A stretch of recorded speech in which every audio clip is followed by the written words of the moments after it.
Welcome to Shukla study point. आप सभी का स्वागत है आपके अपने YouTube channel Shukla study point में। मैं शिवम शुक्ला आप सभी दोस्तों का हार्दिक स्वागत करता हूं। दोस्तों, आज की वीडियो में हम बात करेंगे मध्यकालीन इतिहास पेपर 1 बीए फर्स्ट ईयर के 14 महत्वपूर्ण टॉपिक के बारे में। और यह 14 महत्वपूर्ण टॉपिक ऐसे टॉपिक होंगे जो कि लगातार एग्जाम में यहाँ से प्रश्न पूछे जा रहे हैं। तो इन टॉपिक्स को बस आपको क्या करना है, तैयार कर लेना अच्छे से। इन्हीं से आपके एग्जाम में प्रश्न पूछे जाएंगे। मेरे प्यारे दोस्तों, यहाँ पर आपको समझना आया होगा, जब भी आप इतिहास लेते हैं बीए फर्स्ट ईयर में तो दो इतिहास होते हैं। अधिकतर यूनिवर्सिटीज़ में आपकी जो है किसी में प्राचीन चलती है, किसी में आपकी मध्यकालीन चलती है। वैसे दोनों में यहाँ जो है आपको ऑप्शन होता है कि आप मध्यकालीन इतिहास पढ़ते हैं या फिर प्राचीन इतिहास पढ़ते हैं।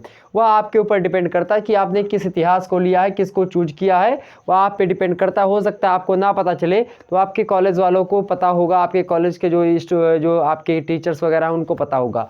अब यहाँ पर प्रश्न उठता है, अगर आप मध्यकालीन इतिहास पढ़ते हैं तो मध्यकालीन इतिहास आपको कैसे पढ़ना होता है? क्या बीए सेकंड ईयर में जब पहुंचेंगे तो उसमें प्राचीन पढ़ना पड़ेगा? ऐसा नहीं है। आप मध्यकालीन की शुरुआत करते हैं तो मध्यकालीन के कुछ भाग को फर्स्ट ईयर में पढ़ेंगे, कुछ को सेकंड ईयर में पढ़ेंगे, कुछ को आप फाइनल ईयर में पढ़ेंगे। अब यहाँ पर प्रश्न उठता है कि पेपर 1, अब यहाँ पर दो चीज़ें जो है आपके समक्ष आएंगी। एक तो पेपर 1 के अंतर्गत आप भारतीय मध्यकालीन इतिहास के बारे में पढ़ेंगे और पेपर 2 के अंतर्गत आप जो है पढ़ेंगे यूरोप के इतिहास के बारे में। क्योंकि यूरोप के इतिहास को कहीं ना कहीं पे हम इंडिया से लिंक करने का प्रयास करेंगे। और जब इतिहास यूरोप के इतिहास के बारे में आपको जानकारी होगी, कहीं ना कहीं पे चूँकि इतिहास की जो हो रहा है वह यूरोपीय कंट्री आई है या फिर यूरोप वालों ने हम पे शासन किया है, फिर अलग लोगों ने शासन किया, जो है अरब आक्रांताओं ने, इसी प्रकार से अन्य आए, बहुत सारे हूण आए, यमन आए, बहुत सारे लोग आए जिन्होंने भारत पर शासन किया। तो कहीं ना कहीं पे हमको उनका भी इतिहास थोड़ा बहुत जानना अति आवश्यक हो जाता है। उनका क्या क्या प्रभाव हमारे इतिहास पर पड़ा है और हमारा इतिहास किस प्रकार से उनसे अलग रहा है, कैसे संबंध रहा है, उन सभी मुद्दों को समझना होता है। तो इसीलिए इतिहास को जानने से पहले, अगर बीए फर्स्ट ईयर में आप उस सब्जेक्ट से ग्रेजुएशन कर रहे हैं तो उसमें आपको मूलभूत जानकारी होनी चाहिए। अब यहाँ पर आपसे प्रश्न पूछा जाएगा मेरे प्यारे दोस्तों कुछ इस प्रकार से, जैसे कि हमने यहाँ पर लिखा है। अभी प्रश्नों को भी बताऊंगा, महत्वपूर्ण प्रश्नों के बारे में भी यहाँ पर चर्चा करेंगे हम।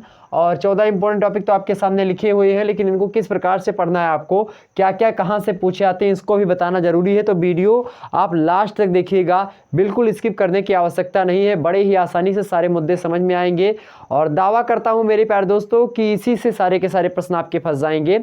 तो ध्यान रखेंगे, आपको वीडियो लास्ट तक देखना। जिस प्रकार से आपका सोशियोलॉजी, पॉलिटिकल साइंस, हिंदी साहित्य या इसी प्रकार से मेरे प्यारे दोस्तों अन्य सब्जेक्ट की वीडियो आपके सामने उपलब्ध हो चुकी है, और भी किस सब्जेक्ट पर वीडियो चाहिए उसको भी कमेंट सेक्शन में आप बताने का प्रयास करेंगे। उस पर भी कार्य करके जल्द ही आपके सामने इंपॉर्टेंट टॉपिक की वीडियो लाने का प्रयास करूंगा। 14 इंपॉर्टेंट टॉपिक की वीडियो मैं लाता रहता हूं। साथ ही साथ प्राचीन इतिहास वालों आप चिंता मत करिए, प्राचीन इतिहास की भी 14 इंपॉर्टेंट टॉपिक मैं लाने का प्रयास करूंगा। ओके, चलिए तो यहाँ पर समझने का प्रयास करते हैं आखिरकार जो यहाँ पर मध्यकालीन इतिहास है वह किस प्रकार के इतिहास के बारे में हमको पढ़ना होता है। तो सारे के सारे इतिहास को नहीं पढ़ना होता है हमको, यहाँ पर पढ़ना केवल और केवल किसको होता है, पॉलिटिकल भाग को। इतिहास भी कई कैटेगरी में होती है। इतिहास को अगर हम बांटे तो मध्यकालीन, प्राचीन और ये आदिकालीन इतिहास, मतलब प्राचीन इतिहास, मध्यकालीन इतिहास और आधुनिक इतिहास, ये बहुत पुराना कैटेगराइजेशन हो गया, बहुत पुराना वर्गीकरण हो गया। एक प्रकार से नया ट्रेंड आप लाइए, जब इतिहास को वर्गीकरण करके पढ़िए या इतिहास के बारे में कभी भी आपको पढ़ना हो तो सीधा सा फंडा अपनाइए।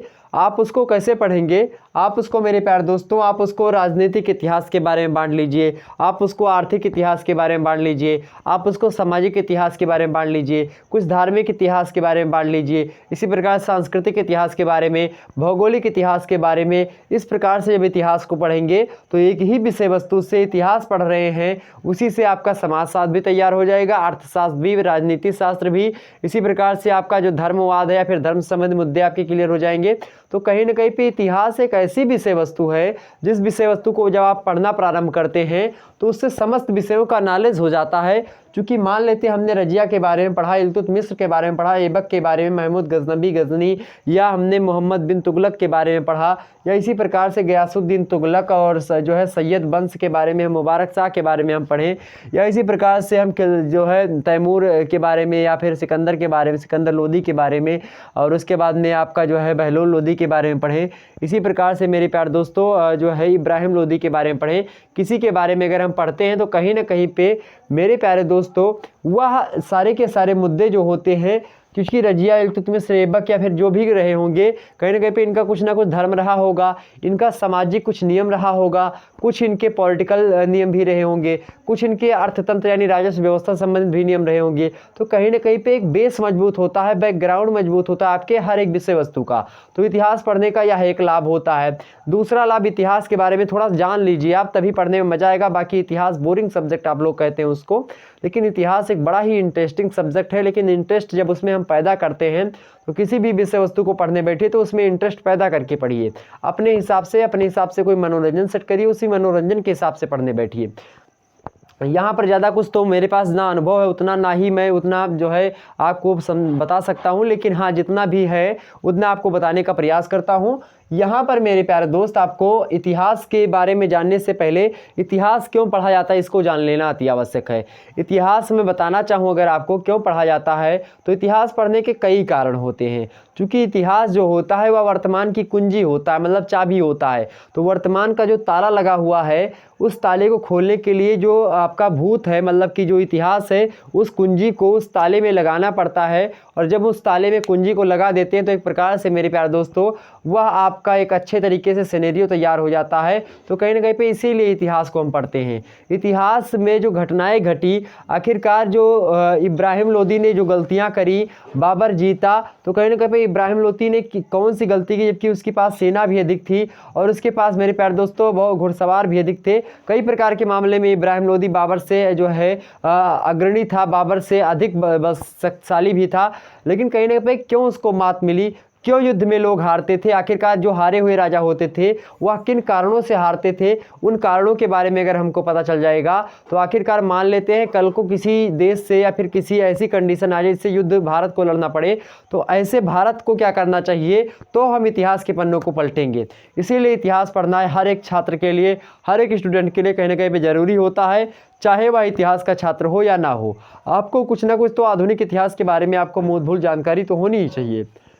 ओके, तो इसी प्रकार से इतिहास कहीं ना कहीं पे आपके जो है आपके मन के जो प्रश्न चिन्ह होते हैं, आपके जो प्रश्न होते हैं आपके मन में, उन प्रश्नों का उत्तर अगर आप ढूंढेंगे कहीं पर तो आपको इतिहास के पन्नों में ही मिलेंगे। ओके, ध्यान रखेंगे। इतिहास आज जो बीत गया वह भी इतिहास है, जो आगे समय आएगा उसको जैसे हम पार करेंगे वह भी इतिहास एक दिन बन जाएगा। तो कहीं ना कहीं पे इतिहास एक बड़ी विषय वस्तु, इतिहास को हम किसी जो है सन में नहीं डिवाइड कर सकते। अब वैसे हमने अध्ययन की सुविधा के हिसाब से डिवाइड भले ही कर रखा हो, लेकिन इतिहास को हम एक प्रकार से अगर सोचे कि हमने जो है इसको सन में डिवाइड कर दिया, इतिहास को किसी भी सन में हम डिवाइड कर ही नहीं सकते अगर वास्तविक रूप से देखा जाए तो। वैसे हम लोगों ने कर रखा है अपने हिसाब से। चले 14 इंपॉर्टेंट टॉपिक के बारे में बात करते हैं, महत्वपूर्ण प्रश्नोत्तर इसके अंतर्गत। अब यहाँ पर आपको समझना एक बात और बता दूँ कि आप चाहे संबंधित हो किसी भी यूनिवर्सिटी से हो, ऑब्जेक्टिव टाइप की परीक्षा हो, चाहे आपकी जो है मतलब सब्जेक्टिव टाइप की मतलब कि लिखित हो, या फिर आपका OMR सीट पर हो, किसी भी टाइप की परीक्षा हो, आप बड़े ही आसानी से इन मुद्दों को पढ़ करके अपनी तैयारी कर सकते हैं। बताने का प्रयास करूंगा ऑब्जेक्टिव किस प्रकार से प्रश्न पूछेगा और लिखित किस प्रकार से प्रश्न पूछेगा। चलिए बात करते हैं पहले मुद्दे के बारे में। एक बार सिनेरियो प्रस्तुत कर दूं।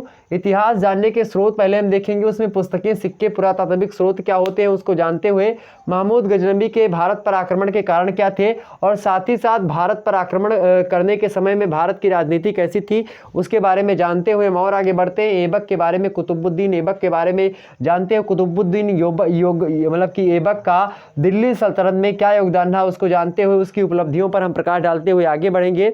और जैसे हम आगे बढ़ते हैं इल्तुतमिश के बारे में आपको सबसे महत्वपूर्ण जो है शासक आते हैं, इल्तुतमिश के बारे में पढ़ेंगे। इल्तुतमिश को गुलामों का गुलाम इत्यादि नामों से जाना जाता है। इल्तुतमिश मेरे प्यारे दोस्तों कहीं ना कहीं कुतुब मीनार के निर्माण में भी कहीं ना कहीं पे इल्तुतमिश का हाथ रहा है। इल्तुतमिश ने ही नींव डाली। दिल्ली सल्तनत का संस्थापक, वास्तविक संस्थापक इल्तुतमिश को कहा जाता है। क्यों कहा जाता है? और उसके बाद में जो है सफल विजेता के रूप में इसको जाना जाता है। तो इनके बारे में जानते हैं हम। रजिया सुल्तान के बारे में चर्चा करेंगे। रजिया सुल्तान की उपलब्धियों के, जो दिल्ली की मान लेते हैं पूरे भारत की जो पहली मुस्लिम शासिका रही, मुस्लिम सुल्तान पहली, उनका नाम है रजिया सुल्तान। इनके बारे में देखेंगे। बलबन के बारे में जानते हैं हम, राजा सिद्धांत, उपलब्धियां। और उसके बाद में लौह एवं जो है जो लौह पुरुष एवं रक्त पुरुष के नाम से जाने जाने वाले बलबन के बारे में देखेंगे। अलाउद्दीन खिलजी की दक्षिण भारत विजय और उसके बाद में बाजार नियम उनका कैसा था, उसके बाद में राजस्व नीति क्या थी, गयासुद्दीन तुगलक के मृत्यु के संबंध में कुछ इंपॉर्टेंट चीज़ें जो कि जौना खान संबंध में मरवाया गया था, और मोहम्मद बिन तुगलक के बारे में हम जानते हुए आगे बढ़ेंगे। और सैयद वंश में मुबारक शाह के बारे में देखते हुए बहलोल लोदी, सिकंदर लोदी और तैमूर आक्रमण और दिल्ली सल्तनत के पतन के कारण क्या थे, इनको जानेंगे। सबसे पहले यहाँ पर आपको एक बात जान लेनी चाहिए, यहाँ पर मैं यहाँ पर लिख दिया हूँ, आपसे एग्जाम में प्रश्न पूछता है कि दास जो है दिल्ली सल्तनत के बारे में, क्योंकि आप जब मध्यकालीन इतिहास पढ़ते हैं तो मध्यकालीन इतिहास में आपको दिल्ली सल्तनत के बारे में मुख्य रूप से आपको पढ़ना होता है। मध्यकालीन इतिहास में आप क्या पढ़ते हैं, प्रथम प्रश्न पत्र के अंतर्गत आप पढ़ते हैं भारत का राजनीतिक इतिहास, और भारत के कुछ राजनीतिक पक्ष होते हैं जो कि इसके अंतर्गत हम देखते हैं और वहीं से आपके प्रश्न पूछे जाते हैं। यहाँ पर समझने का प्रयास करेंगे दास वंश, अर्थात जो दास वंश था, जो स्लेव डायनेस्टी थी आपकी, गुलाम वंश के नाम से जाने वाली जो डायनेस्टी थी, तो गुलाम वंश जो था, गुलाम वंश 1206 से लेकर के 1290 ईस्वी तक रहा है। आपसे एग्जाम में प्रश्न पूछेगा कि कौन सा वंश सबसे अधिक रहा दिल्ली सल्तनत का, वह कौन सा वंश है जिसने अधिक समय तक शासन किया। तो दिल्ली सल्तनत में आप देखेंगे गुलाम वंश जो रहा ये दूसरे नंबर पर रहा, 84 साल तक जो है शासन किया दास वंश से। ऑब्जेक्टिव वालों प्रश्न पूछेगा दास वंश कितने, मतलब गुलाम वंश का शासन दिल्ली सल्तनत में, गुलाम वंश का शासन कितने साल तक रहा भारत में, 84 साल तक इसका शासन रहा। खिलजी वंश शुरुआत हुई 1290 से 1320 तक जो है या रहा है मात्र 30 वर्षों तक, और सबसे मतलब कि 5वें नंबर पर है अगर इसके बारे में बताना चाहें हम। इसी के बाद में मेरे प्यारे दोस्तों आप देखेंगे, इसी के बाद में आप देखेंगे यहाँ पर तीसरे नंबर पे होगा। यहाँ पर देखेंगे अगला है खिलजी वंश, अगला है तुगलक वंश, और तुगलक वंश 1320 से स्टार्ट होता है, 1414 ईस्वी तक चलता है, ये 94 सालों तक रहता है। और नंबर 1 पर अगर पूछे तो सबसे ज़्यादा शासक का किसने किया है, तुगलक डायनेस्टी जो रही है। फिरोज शाह तुगलक कहीं ना कहीं पे इसके संस्थापक रहे हैं, और मोहम्मद बिन तुगलक जो थे यह इसके मुख्य रूप से मेरे प्यारे दोस्तों एक प्रकार से रक्त पिपासु इत्यादि इनको कहा जाता है कि जब मोहम्मद बिन तुगलक मरा था तो जनता ने कहा था, या इतिहासकार लिखते हैं कि जनता को इससे और इसको जनता से छुटकारा मिला था। यह बहुत पढ़ा लिखा था मोहम्मद बिन तुगलक, अभी समझेंगे आगे हम थोड़ा सा इसके बारे में, आगे देखते हैं। तो जो तुगलक वंश है यह सबसे ज़्यादा 94 साल तक रहा है। सैयद वंश की शुरुआत 1414 ईस्वी से होती है, 1451 ईस्वी तक यह रहता है, और लगभग 37 सालों तक इसका शासन रहता, चौथे नंबर पर है।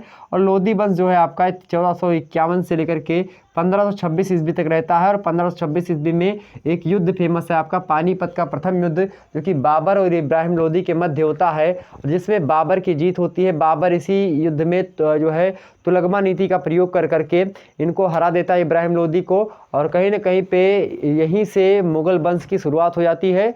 अब मुगल वंश हम पढ़ेंगे किसके बारे में, मुगल वंश के बारे में हम अध्ययन करेंगे द्वितीय प्रश्न पत्र, मतलब कि द्वितीय ईयर में, मतलब सेकंड ईयर में हम पढ़ेंगे उसको, बीए सेकंड ईयर में जब हम जाते हैं तो हम वहाँ पर मुगल वंश मतलब कि मुगल डायनेस्टी के से शुरुआत करते हैं। ओके, यहाँ पर आपको ये सारे मुद्दे पता होने चाहिए। तीसरे नंबर तक शासन किया, मतलब तीसरे नंबर पर है ये। इतनी चीज़ें आपको जाननी आवश्यक थी जो कि हमने बता दी। यहाँ से ऑब्जेक्टिव में लगातार प्रश्न पूछे जा रहे हैं। अब यहाँ पर थोड़ा और समझना पड़ेगा आपको। अब यहाँ पर जानेंगे सबसे पहला टॉपिक आपका है इतिहास जानने के स्रोत। स्रोत मतलब क्या होते हैं, सोर्सेस अंग्रेजी में। जो इतिहास है, इतिहास को हम कैसे पता लगाएं कि आखिरकार प्राचीन ज़माने में या प्राचीन समय में हम लोग थे नहीं, और जब हम लोग थे नहीं तो आखिरकार उस समय का पता हमको कैसे चले।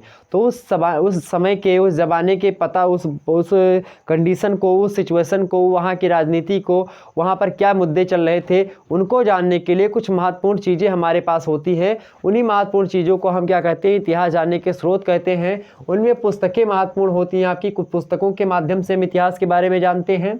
सिक्कों के बारे में हम जानते हैं कि उस समय सिक्का कैसे चल रहा था, उसके बारे में हम पता लगा लेते हैं। और कुछ पुरातात्विक स्रोत होते हैं, किताबें होती हैं, मतलब पुस्तकें। तो कुछ किताबें तो होती हैं आपकी जो कि ऐतिहासिक पुस्तकें होती हैं, सामाजिक पुस्तकें होती हैं, लेकिन कुछ पुस्तकें ऐसी जैसे महाभारत हो गई, रामायण हो गई, या इसी प्रकार से जो अन्य पुरानी पुस्तकें हैं, गीता हो गई, जहाँ पर उनके सामाजिक वातावरण के बारे में पता चलता है। जो कि प्राचीन परंपरा में वेद हो गए, उपनिषद हो गए, पुराण हो गए, 4 वेद 6 7 18 पुराण, ये सारे के सारे जो हैं कहीं ना कहीं पे इतिहास जानने के स्रोत ही हैं, और कहीं ना कहीं पे वहीं से हमको इतिहास की प्राप्ति होती है। इसी प्रकार से विभिन्न विद्वानों ने तमाम प्रकार की पुस्तकें लिखी हैं, उनके बारे में हम जानेंगे। यहीं पर विभिन्न इतिहासकार के बारे में हमको पढ़ना होता है। विभिन्न इतिहासकारों के बारे में इब्न बतूता या फिर इसी प्रकार से और भी लोग आए हैं, उनके बारे में हमको यहाँ पर पढ़ना होता है। टाइम मिलेगा तो हम चैप्टर 1 इन सभी से संबंधित वीडियो आपके सामने ला देंगे मेरे प्यारे दोस्तों के, लेकिन अभी थोड़ा समय कम है, इसीलिए इंपॉर्टेंट चीज़ें आपको बताने का प्रयास करता हूँ। तो यहाँ पर इतिहास को हम कैसे जानें इसके बारे में आपको कुछ पुस्तकों के बारे में पढ़ना होगा। उन पुस्तकों के लेखक के बारे में आपको थोड़ा बहुत मतलब 10 क्या 5-6 पुस्तकें हैं उनके बारे में आपको पढ़ना होगा। आपके जो है यूनिवर्सिटी से संबंधित जो आपकी सीरीज होगी उसको ले लीजिएगा, पतली सी आती है, उसमें आप पढ़ लीजिएगा सारे मुद्दे को, वहाँ पर आपके सारे टॉपिक्स भी मिल जाए हो सकता है। अगर नहीं मिलते हैं तो इसको भी आपको आपके सामने में हो सकता है आपको करवाने का प्रयास करूं। वैसे ज़्यादा चांसेस नहीं है, चूँकि आप समझते हैं ना कि जो है लगातार टाइम नहीं मिल रहा है। वैसे टाइम मिलेगा तो मैं ज़रूर बनाने का प्रयास करूंगा। वैसे अगर आपको इन सभी से संबंधित अगर ऑब्जेक्टिव टाइप में प्रश्नों को देखना है, फिर इनके बारे में थोड़ी मोटी मोटी जानकारी लेनी इन सभी के बारे में, तो आप मेरा जो है 100 प्रश्नों वाली जो सीरीज है हमने डाल रखी है, 100 प्रश्नों की जो मध्यकालीन इतिहास की, उसको देख लेंगे, बड़ी ही आसानी सारे मुद्दे क्लियर हो जाएंगे। उसमें हमने एक एक राजाओं के बारे में जितने भी आपके पाठ्यक्रम में संकलित हैं उनके बारे में आपको विस्तार समझाने का प्रयास किया है। कब क्या होता है, कौन कैसा था, इसके बारे में भी हमने बताया है। तो उस आपके 100 ऑब्जेक्टिव वाले प्रश्नों को देख लेंगे। लगभग 1-1.5 घंटे की क्लास है, उसमें हमने विस्तार से समझा दिया है। चले तो इतिहास जानने के स्रोत में पुस्तकों से हम पता लगाते हैं कि क्या पुस्तकों में क्या लिखा है, कैसे जो उस समय का राजनीतिक वातावरण या सामाजिक वातावरण, धार्मिक वातावरण कैसा था, उसको हम जान लेते हैं। सिक्कों से पता लगा लेते हैं सिक्के उस समय कैसे थे। सिक्कों पर राजाओं के जो है मोहरें लगी हुई थी होती थी। सिक्के कुछ चांदी के चलते थे, कुछ सोने के चलते थे। इस प्रकार सिक्कों के माध्यम से हम पता लगा लेते हैं। उसके बाद में कुछ पुरातात्विक स्रोत होते हैं जो कि हम कार्बन डेटिंग से उनका पता लगाते हैं कि उस समय क्या क्या रहा होगा, किस बारे में हम जानकारी मतलब उसके बारे में हम जानकारी प्राप्त कर सकते हैं। तो ये थे इतिहास जानने के कुछ स्रोत। यहीं पर कुछ इतिहासकारों के बारे में भी, अल बरूनी वगैरह हो गए, इनके बारे में भी हमको पढ़ना होता है। हालांकि उनके बारे में चैप्टर 1 के अंतर्गत मैं विस्तार समझा दूंगा कौन कौन से आपके पाठ्यक्रम में संकलित हैं। ठीक, आगे देखते हैं। अगला है आपका महमूद गजनबी। महमूद गजनबी एक प्रकार से ऐसा व्यक्ति है जो कि भारत पर आक्रमण करने के मतलब कि आक्रमण तो किया था, लेकिन इसका बसने का निस्बत नहीं था। यह मुस्लिम धर्म को बढ़ावा देने के लिए आया था और साथ ही साथ लूटने के लिए। सबसे पहला मुद्दा था इसका लूटना, चूँकि भारत जो होती सोने की चिड़िया कहलाती थी, उसको सबसे लूटना मेन मकसद इसका था महमूद गजनबी का, कि भारत को लूट करके ले जाएं। यहाँ से भारत से बहुत ज़्यादा सामान लूट करके लेकर गया था महमूद गजनबी। और आक्रमण के समय पूछा था आपसे प्रश्न, क्या पूछा जाएगा कि महमूद गजनबी के आक्रमण के समय भारत की स्थिति कैसी थी, तो भारत की राजनीतिक स्थिति कैसी थी। आपसे पूछेगा महमूद गजनबी के आक्रमण के समय भारत की राजनीतिक स्थिति जो थी वह कैसी थी। आपसे लिखित वालों से पूछेगा। आपसे ऑब्जेक्टिव वालों पूछेगा कि महमूद गजनबी ने भारत पर कितनी बार आक्रमण किया। 17 बार आक्रमण आप बताते हैं, 17 बार इन्होंने आक्रमण किया महमूद गजनबी ने। इसी प्रकार से पूछेगा कि सोमनाथ मंदिर पर किसने आक्रमण किया, महमूद गजनबी ने। ऐसे पूछेगा कब आक्रमण किया, ये सारे मुद्दे पूछेगा। तो इसको आपको हमने बता दिया, उसमें देख लेंगे आप 100 ऑब्जेक्टिव वाले प्रश्नों में। ओके, आगे देखते हैं ऐबक। कुतुबुद्दीन ऐबक। ऐबक का सीधा सा मतलब होता है चंद्रमा से तात्पर्य लिया जाता है। ठीक, तो ऐबक का मतलब एक प्रकार से चंद्रमा से रहता है। कुतुबुद्दीन ऐबक जो था उसके दिल्ली सल्तनत में क्या योगदान है, दिल्ली सल्तनत को बढ़ाने में कुतुबुद्दीन ऐबक के क्या योगदान है, इससे संबंधित लिखित वालों पर से पूछा आता है। और इसकी उपलब्धियां क्या क्या रही इसके बारे में पूछा आता है। इसने क्या निर्माण करवाया, क्या इसकी चीज़ें रही हैं, क्या इसकी नीतियां रही, इसके बारे में प्रश्न पूछा आता है। ऑब्जेक्टिव वालों आप वहाँ से ऐबक के बारे में आपके बुक में दिया होगा सारे मुद्दे, उनको पढ़ लीजिएगा। आगे देखते हैं इल्तुतमिश। इल्तुतमिश आपके पाठ्यक्रम के अकॉर्डिंग बहुत ही महत्वपूर्ण है। इल्तुतमिश को डबल स्टार आप दीजिए, क्योंकि इल्तुतमिश से लगातार प्रश्न पूछे आ रहे हैं। 10 से 12 प्रश्न इल्तुतमिश से अकेले आ रहे हैं एग्जाम में ऑब्जेक्टिव वालों के। और लिखित वालों से भी लगभग 2 प्रश्न इल्तुतमिश से बन रहे हैं। इसे यहाँ पर दिल्ली सल्तनत का संस्थापक इल्तुतमिश को क्यों कहा जाता है, इसके क्या कारण थे, इसको बताते हुए इसको आपको बता देना है। इल्तुतमिश की जो सफलता रही है, एक सफल विजेता के रूप में इल्तुतमिश का मूल्यांकन कीजिए। इस प्रकार से कुछ प्रश्न पूछेगा तो बड़ी आसानी से आप कर सकते हैं। ऑब्जेक्टिव वालों भी इसी प्रकार से प्रश्न पूछेगा कि इल्तुतमिश ने क्या निर्माण करवाया था। आप बताएंगे जो है कुतुब मीनार का निर्माण करने पे यही ने शुरुआत करवाया था। आपसे पूछेगा गुलामों को गुलाम किसे कहा था, इल्तुतमिश को कहा जाता है। इसी प्रकार से अन्य प्रश्न पूछेंगे। ऑब्जेक्टिव में हमने विस्तार से मोस्ट इंपॉर्टेंट प्रश्नों की श्रृंखला रखी है। 100 इंपॉर्टेंट प्रश्न है, टॉप 100, उसको देख लीजिएगा। ओके, ध्यान रखेंगे। आगे समझते हैं आप। अगला है आपका रजिया सुल्तान। रजिया सुल्तान प्रथम मुस्लिम शासिका थे, मतलब प्रथम सुल्तान, मतलब प्रथम महिला सुल्तान थी। और इसकी उपलब्धियों के बारे में आपको बताना है। रजिया सुल्तान के बारे में हमने आपको उस वीडियो में बता दिया, उस वीडियो को देख लेंगे। उस वीडियो की लिंक जो होगी डिस्क्रिप्शन बॉक्स में दे दूंगा, वहाँ सारे मुद्दे आपके क्लियर हो जाएंगे। आगे है आपके बलबन। बलबन को भी बहुत इंपॉर्टेंट आपको देना पड़ेगा। बलबन जो है बहुत ही महत्वपूर्ण शासक हैं और इनका राजस्व सिद्धांत बड़ा ही अच्छा रहा है। तो कहीं ना कहीं पे इनके राजस्व सिद्धांत से प्रश्न एग्जाम में लगातार पूछे जाते हैं कि बलबन के राजस्व सिद्धांत क्या थे, उपलब्धियां इनकी क्या क्या रही हैं, लौह एवं रक्त पुरुष इनको क्यों कहा जाता है, और इससे पूछेगा कि लौह एवं रक्त पुरुष के नाम से मतलब किसे कहा जाता है, बलबन को कहा जाता है। राजस्व सिद्धांत या फिर जो है कृषि पर व्यवस्था पर टैक्स या नहरों का निर्माण इत्यादि ये बलबन के शासनकाल में अधिक मात्रा में हुई है। तो कहीं ना कहीं पे इनको भी देखना पड़ेगा आपको। आगे है आपके अलाउद्दीन खिलजी। अलाउद्दीन खिलजी से संबंधित प्रश्न आपसे एग्जाम में पूछा जाएगा कि दक्षिण भारत विजय, इसकी सबसे महत्वपूर्ण उपलब्धि थी दक्षिण भारत विजय। इसी के जो है वहाँ पर आप मूवी देखे होंगे, मूवी का नाम है पद्मावत। पद्मावत मूवी में जो है रणबीर सिंह जो हैं वह किसके किरदार में आते हैं, अलाउद्दीन खिलजी के किरदार में ही निभा रहे होते हैं।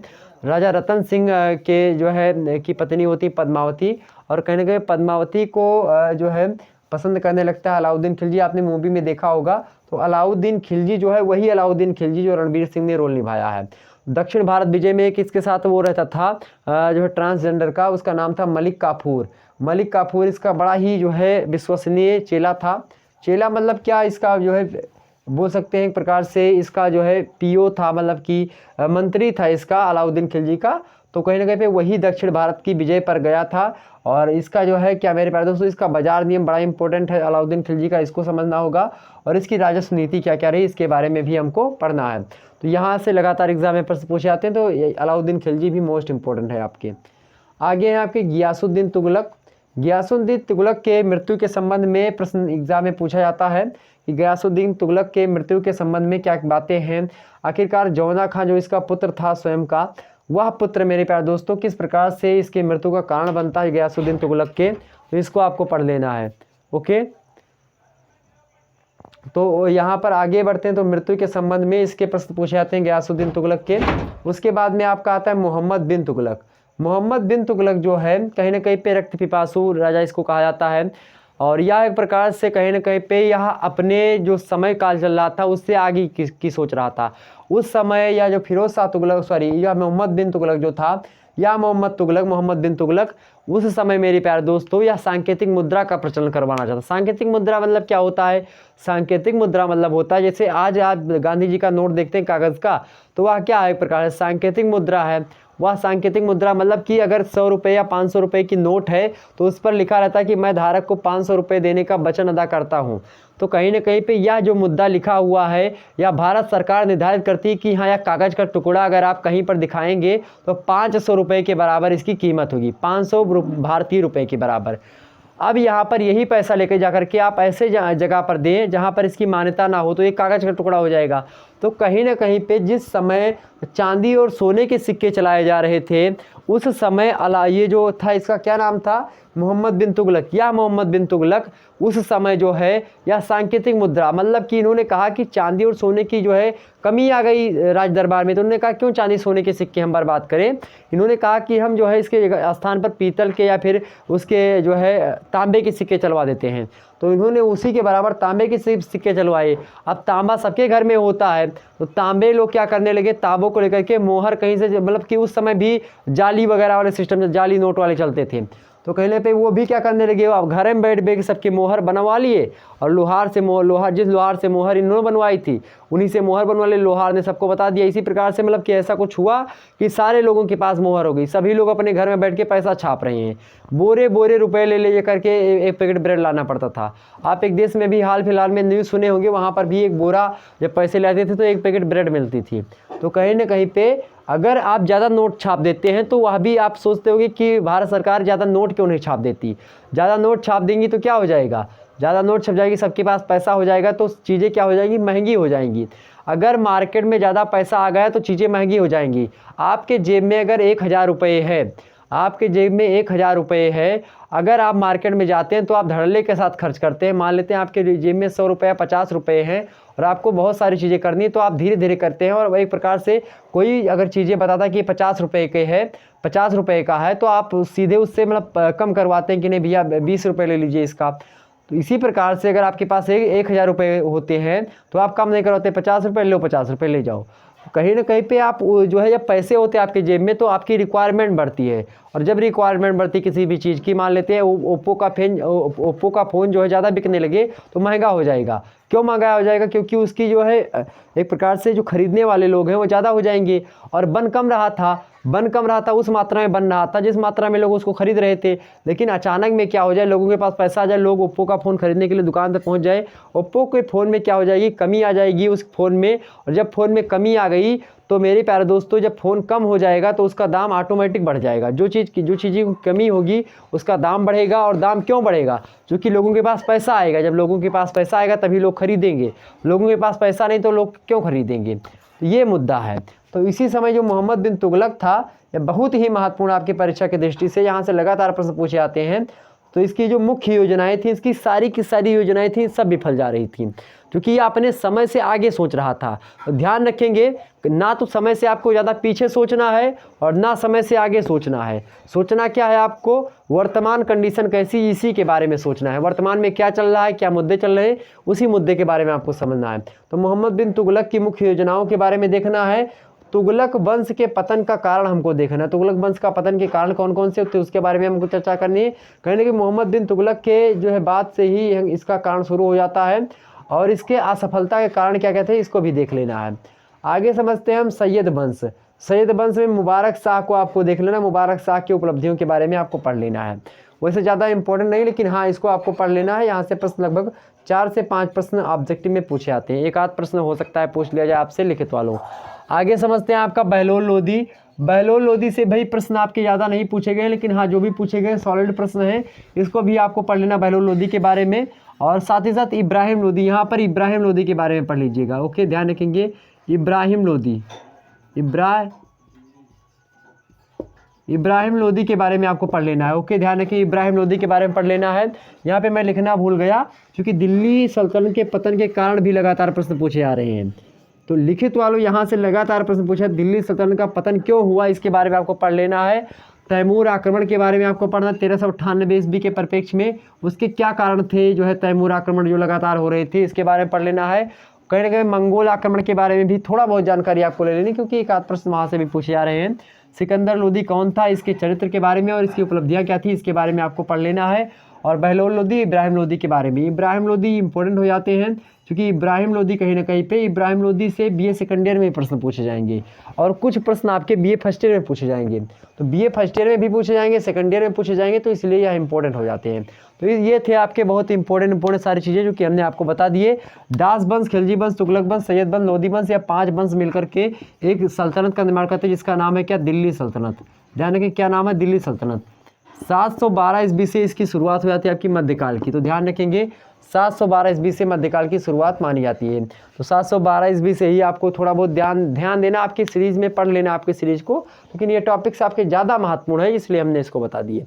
तो फिर मिलेगी हम दोस्तों इसी प्रकार से इसके सेकंड पेपर के साथ। अगर आप अन्य सब्जेक्ट की वीडियो चाहते हैं तो उसको भी कमेंट सेक्शन में बताने का प्रयास करेंगे, और जल्दी लाने का प्रयास करूंगा मैं। इसी प्रकार से आप लोग इस पर लाइक शेयर वगैरह सब कर दीजिए, जो भी कुछ करना है आपकी दृष्टि से और आपके ऊपर निर्भर है। अब आप क्या करते हैं वो आप पर निर्भर है, जो मुझ पर निर्भर था मैंने आपको बता दिया।